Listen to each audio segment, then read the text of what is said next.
कि मैं तो मुताज बंदा बस बंदा है तो तावन करे तावन क्योंकि असा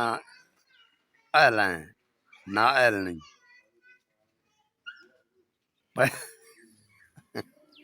पैसे निकलते रहता ये मामले मजबूरी पैसा इस्तेमाल तो हो सी खान पीन ते ठीक है एक बच्चा पढ़ता है उस वास्ते वो है पोतरा मेरा यानी कि मेरे भतीजे दे बाल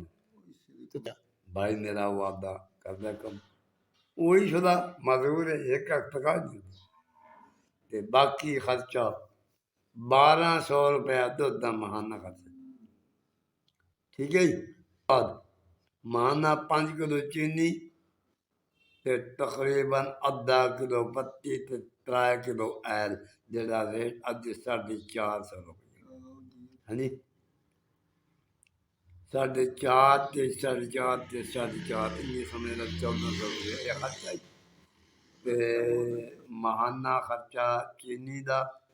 ते महाना खर्चा पत्ती का जेड़ा तकरीबन 550 रुपये का पैकेट आप कुरान ते हाँ नवीना हाँ जी तो नवीना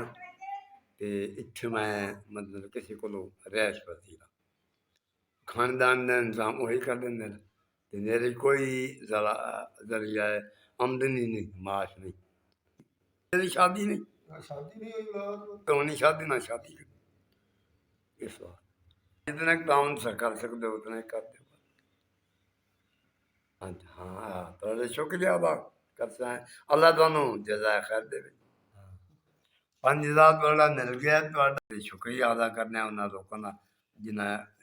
साढ़े नाल तावन किया दुआ कर देने होर दस अल्लाह पाक मेहरबानी कर सी इंशाअल्लाह